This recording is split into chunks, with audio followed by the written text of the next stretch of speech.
Dan untuk mengetahui bagaimana kondisi terkini dalam rangkaian ibadah haji 2024 ini, kita sudah terhubung bersama dengan redaktur pelaksana Detikom, Sudrajat di Madinah, Arab Saudi. Assalamualaikum, Kang. Waalaikumsalam, Mei. Apa kabar? Alhamdulillah dalam kondisi sehat. Semoga Kang Sudrajat juga dalam kondisi sehat. Sedang atau Alhamdulillah. baru saja melaksanakan ibadah sholat Ibadah Jumat sholat ya. Jumat. Bagaimana sih sebenarnya gambaran kondisi ibadah sholat Jumat di Masjid Nabawi tadi, Kang?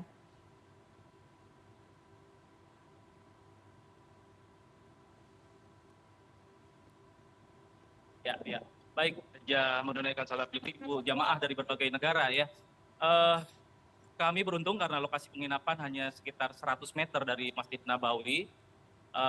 Meskipun demikian, para pembimbing kami menyarankan supaya kami 2 jam sebelum pelaksanaan ibadah Jumat itu sudah harus berada di dalam masjid. Jadi tadi itu saya dan teman-teman para jemaah dari Jakarta itu jam 10 itu sudah memasuki Masjid Nabawi agar bisa menempati shop agak ke depan lah dan terduh ya. Karena kalau di luar panasnya naudzubillah kisaran 41 sampai 40 derajat Mei gitu. Kebayang kalau kita kebagian di luar tenda apa di luar masjid, di luar tenda apalagi tanpa tenda gitu kan. Akan sangat tersiksa sama begitu Calon Mei. haji, ya antusiasmenya seperti apa di sana untuk kemudian menjalankan ibadah sholat Jumat di Masjid Nabawi ini? Baik itu asal Indonesia, jemaah asal Indonesia Ya, maupun jemaah mancanegara lainnya, Kang. ya. Jadi rupanya juga kami tapi hampir berkilo-kilometer dari Masjid Nabawi pun sudah berdatangan dari jam 10, dari jam 9 gitu kan. Dan yang menarik Mei, salat Jumat atau ibadah Jumat di Masjid Nabawi ini juga diizinkan untuk diikuti oleh kaum perempuan. Ini pemandangan yang menurut saya atau banyak kita ya yang di Indonesia itu sepertinya tidak lazim, tapi memang tidak ada larangan bagi perempuan untuk mengikuti salat Jumat di Masjid Nabawi maupun Masjidil Haram gitu. Mhm. Tapi yang biasanya diikuti oleh kaum perempuan untuk Jumatan itu hanya di Masjid Nabawi dan Masjid Haram. Dan Hmm. masjid-masjid lain di Arab Saudi pun seperti di Indonesia tidak lazim kaum perempuannya ikut Jumatan gitu. Baik, Dan baik. karena sholat Jumat ini merupakan salah satu sholat wajib, jadi kaum perempuan yang ikut Jumatan itu juga tidak perlu lagi melaksanakan sholat zuhur gitu. Iya, artinya kemudian memang antusiasmenya sangatlah tinggi Gitu, untuk Mi. menjalankan ibadah sholat Jumat Betul, ya betul, di Masjid betul, Nabawi yang ada di Madinah. Kalau cuaca, tadi Kang Sudrajat sempat menyebutkan betul. bahwa ini cuacanya bisa dikatakan cukup ekstrim. Kondisi terkininya saat ini seperti apa? Dan biasanya Ya, cuaca ini paling terik itu di waktu-waktu kapan saja, Kang? ya, ya. Jadi begini, Mei. Kebetulan saya dan rombongan ini tiba di Madinah Selasa dini hari ya. Selasa dini hari dan memang ketika hari pertama kita rasakan wah kaget gitu kan, semacam Mhm. kaget. Kita hitung suhunya rata-rata 41, 44 derajat. Itu sejak jam 8 pagi itu sudah seperti itu suhunya. Bahkan waktu hari Rabu itu kami coba naik ke rooftop Masjid Nabawi Mhm. itu selepas salat maghrib. Nah, salat maghrib di Madinah itu jam 7 lewat. Itu suhunya masih kisaran 41, 43 derajat, Mei. Mhm.